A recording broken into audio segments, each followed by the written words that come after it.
everyone, it's Emily Fox. Today's video is going to be all about my most anticipated books of 2020. I, for once, feel like I am ready for this video. I feel like every year, I'm like, how is everyone like up to date about what's coming up this year? Like, I don't know. I go on a list of like new releases or things that are coming soon, and that's how I do my list. But then I realized throughout the year that I've forgotten like half the books. But I have a list of like almost 30 books that I'm looking forward to reading this year. Most of them are series I have started. My excuse is that there's like one or two that I'm like about to read the book and I'm very, very excited. So that is my explanation. So let's go through the books I am looking forward to reading in 2020. And then at the end of the year, we can see if it was worth it or not. One of the books I'm looking forward to reading is Come Tumbling Down by Seanan McGuire, which is the 5th book in the Wayward Children series. It is coming out January 1st, 7th, close enough.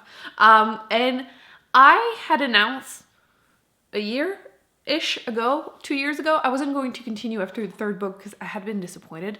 Yet, I found myself reading book 4 because it was available at my library. And like for once, I was like seeing the book, it was available. I was like, why not? It's so short. And the 4th book was amazing. So obviously here I am wanting to read the 5th one and hoping that it will actually live up to my expectations. So fingers crossed that it will, because again, book 4 was just really, really great. Her writing is what keeps me coming for more, let's be honest. Yeah, if you don't know anything, basically children going to a little world like Narnia, for example, and coming back and having trouble adjusting to the normal human world. You don't necessarily need to read all of them, but it's probably better if you do. But you could technically just read the 4th one as a standalone, which, you know, if you're tempted. Essentially, I'm hoping it will live up to my hype. By the way, I'm realizing I didn't plan them in order of when they're going to be coming out, so I will list them in the proper order in the description box. Deal? One that I'm also dying to read is The Ballad of Songbirds and Snakes, which is by Susan Collins, which is the newest book in the Hunger Games series. This is a prequel about my favorite character, which I can't remember her name to save my life, but in the second Hunger Games, you know, you get that older woman that went through the Hunger Games back in the day, and Mag, it has to be Mag. Anyway, I loved her, wanted to know what happened to her. This is what it is. We waited years for this. It's finally happening. Nobody thought it was going to, but it is. It's coming out May 19, and it's going to be over 500 pages. So like, I am so hopeful that this is going to be good. I feel like a lot of people were like shitting on Hunger Games because, you know, nobody's allowed to like YA books, but it was very engaging. So again, I'm actually excited for this. Mark Lawrence is coming out with a new book from the same world as the Ancestor trilogy, which I cannot tell you how excited I am about this. And it's coming out April 30th, which is the month of my birthday. He seems to like April too, and I appreciate it. Oh, we got a cover. Oh, okay. Look at this. It's my first time seeing it. It looks amazing.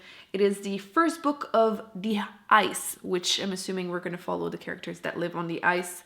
If you don't know, it's a fantasy series in a post-apocalyptic-ish world. Well, apocalyptic world, I guess. It's not really post yet, but it's coming. And the magic system is amazing. Highly recommend you check out the other series. One of my favorite fantasy series of all time. So many amazing female characters that it would actually easily pass the Bechdel test. So this is basically the first book in a new series in that world, and I'm hoping actually it's a trilogy. Let me just click on that. Yep, it's a trilogy. Oh, am I happy? Okay. I love a good thriller mystery book, and Peter Swanson, I've had a complicated relationship with his books. I loved The Kind Worth Killing by him, which was my first book by him. It was the best one. And then I've had like hit and miss, but whatever. He's coming out with a new book in March 3rd. And you know, I prefer going into my mystery thriller blind, so I shall only read it and let you know afterwards if it's worth it or not. It seems to be on the short-ish side, 288 pages. So fingers crossed it's awesome, because so far I've had like, again, hit and miss. The only one I really hated was All the Beautiful Lies or something. That one was not really good. It was pretty terrible, actually. Home Before Dark by Riley Sager, which I have read all 3 of his books all within 1 month this year. And I loved The Last Time I Lied, was my favorite one. Definitely recommend you actually read it during the summer because it's like in your summer camp, which, I mean, during the summer it's perfect. July 7th is coming out with that new book, and again, thriller mystery, don't know much about it, don't want to know anything. I will read it and let you know if it was worth the hype. The hype that I'm giving it right now, but if it was worth the read or not. I'm excited because who knows, I might find a new favorite book there. This is actually the latest book that I've added to this list, which is A Beautifully Foolish Endeavour, which by Hank Green, which is the second book in the An Absolutely Remarkable Thing series, I'm assuming now. I didn't know it was going to be 2 books, but I'm very happy about it because it was one of my favorite books. Well, I put it in my most surprising books of 2019. Highly recommend it. I keep saying and say why sci-fi. Everyone has been like jumping. I'm like, don't tell me it's adult. I will continue to think of it as why, just saying. But it's awesome. Definitely accessible to people that want to start reading sci-fi because you're following a young adult and she becomes an overnight sensation on YouTube and Aliens First Contact. It was actually surprising, hence why it was in that video, but seriously, it's awesome and I recommend it. And then there's a second book coming out July 7th also in 2020, like all of the other books in this video. So very excited. You know, I have those moments where I'm like, why is anyone following me? Patrick Ness is coming out with a new book, which I have read so many of his books and I have enjoyed most of them. He tends to write YA contemporary, sometimes with some fantasy or sci-fi elements. Honestly, a little bit of everything. I shouldn't say anything like that. But this one is going to be a young adult fantasy book, and they're describing it as an all-consuming story of revenge, redemption, and dragons. Frankly, just Patrick Ness was enough to make me want to read it, but again, dragons will always be another reason to read it. It's coming out May 7th and it's going to be almost 500 pages. I don't know why looking at the amount of pages is something that just, it gets me going. I'm like, oh, I know how to expect, how many pages to expect, and for some reason it's good. Okay, we can expect a new book from Josh Malerman, which was the author of Bird Box. They're coming out with a book 2. I thought it was supposed to come out last year, wasn't it? But it's now being announced for May 19, 2020. It's going to be 240 pages. I'm just assuming you're all excited about this too. They're categorizing it as horror sci-fi, post-apocalyptic. Gonna be an unpopular opinion apparently, but I really enjoyed the movie. I felt like it took the good elements of the book and then added a few more things that were less vague than the book. And I'm hoping book 2 is going to be great. I really did enjoy Mallory as a character because she's kind of morally gray a little bit. And I just want more, and hopefully it will be good enough that it will become a second movie, which would make me very, very happy. Did I say when it's coming out? May 19. The author of Divergent series is coming out with a new series. It's called The Chosen Ones. Veronica Roth? I can't say that in English. April 7th, 2020. 300 pages. Now that I started, I will not stop. I'm sorry. This is going to be an adult series, which I'm open to it. I'm definitely very open to it. They're saying that it's going to be 5 20-something heroes famous for saving the world when they were teenagers, that they now must face like greater demons, blah, blah, blah, what it is to be your hero.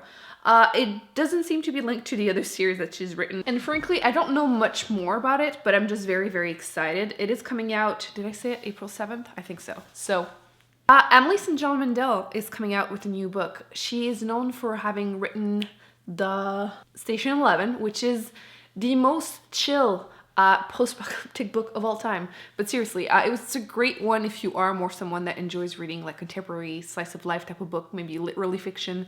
And she's coming out with a new book called The Glass Hotel. It's supposed to come out February 15th, and it's also supposed to be an adult fantasy fiction, literary fiction. This one doesn't really have an official date, but I'm still going to talk about it because I'm so excited.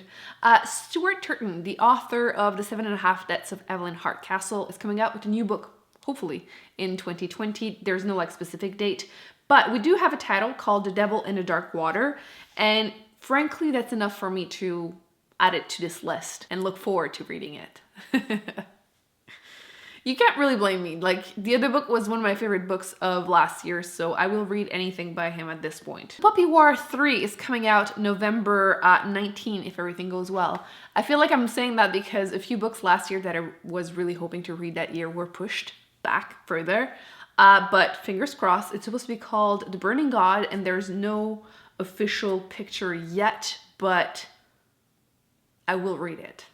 Definitely will read it. It's an adult fantasy in a very interesting world. I love the magic system and I just want more. I really enjoyed that the first book, there was a bunch of stuff happening in a magical school, or at least a school setting, and that's essentially all I need in life. Mindy McGinnis is coming out with a new book. Also, it's an adult, a young adult contemporary. I had read The Female of the Species by her and really enjoyed it. And I know she came out with another book last year, and I didn't pick it up, but still, I'm including it because I'm still looking forward to reading it. It's called Be Not Far From Me, and I really, really love the cover. For some reason, it just speaks to my soul, and it's supposed to come out March 3rd. I had read last year One of Us is Lying, and there is a second book coming out in that series, which is going to be called One of Us is Next by Karen M. McManus. That's a lot of M's. Essentially, it's a YA mystery. I know a lot of people had some issues with the other book. I overall enjoyed it as an audiobook. It was very easy to follow. The twist was fun, like in the sense that you don't necessarily see it coming. And even if you do, I still thought it was a good, decent, you know, mystery thriller. It's high school students. I'm not sure what the second book is going to be, but I don't want to go into too much detail just in case. But I will be picking it up because why not? January 7th, 384 pages, by the way. You judging me, Em? I'm going to be a hypocrite. I'm going to say it in French, might as well. It's late. Would not be able to pronounce that H. And I'm going to say that I'm looking forward to reading the newest Sarah J. Maas book because it's true. March 3rd, she's coming out with House of Earth and Blood, which is going to be the first book in a new series called Crescent City. It's going to be about a half fae and half human that seeks revenge in a contemporary fantasy world of magic, danger, and searing romance. I'm already cringing a little bit, but you know what? I'm just being honest. That is what I always claim, right? So I will be reading it. It's supposed to be a new adult fantasy book. And I've had pretty crap luck with fairies and Sarah J. Maas, but I have enjoyed one book by her, and for that reason and only that reason, I will continue to try if I want to. Over 800 pages. Hopefully there's not too many sex scenes, but you know. J. Kristoff is coming out with a new series about vampires, and once again, I've had hit and a little miss relationship with his books. Actually, not true. I like his adult stuff. It's YA stuff I haven't had a lot of luck with. But he's coming out with this new series called Empire of the Vampire. Okay, that rhymes. September 3rd, 400 pages. It's going to be an adult fantasy, you know, vampire thing. And I am kind of happy vampires are coming back. I know, like, I feel like we've barely moved past them, but you know what? Again, just being honest, I'm open to it and we'll be reading it and letting you know. And I'm excited to do so. Sarah Pinborough is coming out with a new book called Dead to Her. And she's the author of Behind Her Eyes or something like that, which was a thriller with a sci-fi twist to it. And everyone was tweeting about, you know, that ending though. And a lot of people were really angry at it. And I loved the crap out of it because of it. Just being honest. But yeah, she's coming out with a new book, which is also going to be an adult thriller. February 11th and 400 pages. The description starts with being the second wife can be murder. Once a cheat, always a cheat, they say. I don't know how I feel about it, but I will read it. And I will tell you if it was worth it or not. And Jemisin is coming out with a new book, which means I will absolutely read it because, can you see it? Can you see it? This is basically her shelf. Well, or a section of shelf. If you haven't read the Broken Earth trilogy, you need to. It's just amazing. It's so unique and just well written, and I will read it. March 26th, 300 pages. She's coming out with a new series, the first book being The City We Became. And it's supposed to be an adult fantasy book, urban fantasy, I believe, and it's happening in New York, which, again, at this point, I'm already sold, so we'll read. Mary Rutkoski, which I'm always struggling to pronounce her name, I'm really sorry, is coming out with a new series, and if you haven't seen it, I did do a video about my favorite romance books, which a lot of you were really confused when you saw the video pop in your subscription box because I'm always saying I don't like romance, which is not fully true, clearly, but her book series was one of the only ones that I was going crazy over and had to binge read the whole thing because my poor little heart. And yeah, she's coming out with a new series, the first book being The Midnight Lie, and it's coming out March 3rd. I don't know why I keep struggling to say March 3rd. I think it's the Invisalign. We shall blame it on that. 368 pages. How many of you cannot stand me anymore? That's why I don't film this late. And yeah, it's a young adult fantasy, and ooh, and this time it's an epic LGBTQ romantic fantasy. Yeah, I'm gonna read it because duh. There's not an exact date, so it might not come out this year, but right now they're saying 2020, and since I'm very excited about it, I'm including it. The Invisible Life of Adi, I just want to say it in French because it sounds very French. Adi Larue. Essentially, they're saying it's about a love story between a French girl and the devil over 300 years. Yeah. She sells her soul for the ability to live forever, and the devil curses her to be forgotten by everyone she meets. Yes. You know how I said that some books, I'm just excited for book number 2 even though I have not read book number 1? Just quickly, Shorefall, which is going to be the second book in the Founders series by Robert Jackson Bennett. I have yet to read the first book. I will though, very, very soon, and hopefully because book 2 is coming out the 20th of February, 2020. 400 pages. I don't know how you guys even stand me. See, again, The Network Effect by Martha Wells, which is going to be the 5th book in the Murderbot series. I have yet to read the 4th one, but since I've read 3, I think I'm already pretty committed. Book 5th is coming out May 5th. And it's going to be 352 pages. That has to be the biggest one so far, right? I feel like all the other ones were like 100 something pages. Even more ridiculous, the Diviner series, there's going to be a 4th book, and it has been announced. It's called The King of Crows by Libba Bray, and it's coming out February 4th. I've only read the first one, but I'm announcing it, so let's just all be excited. Over 500 pages, as seem to be all our books. I need to read book 2 because clearly that's something I need to do. I am going to end this here because at this point this is ridiculous. I hope you still enjoyed this video. I promise more normal videos at normal hours will happen in the future, near, hopefully. And yeah, those are basically currently the books that I am the most excited to read in 2020, my most anticipated ones. Please feel free to leave a comment down below to let me know all the ones I completely forgot to mention, because for sure I have. I feel like you do that every year and you're like, Emily, what about that one? And I'm like, obviously, but you know, life happens. Maybe I'll do an updated one mid-year like I did last year because I will realize my mistakes. And yeah, that's gonna be it. Thumbs up, subscribe. I will be putting more videos on the screen that I recommend you check out, and I will see you in my next video very soon with M. Bye. I need sleep and less coffee.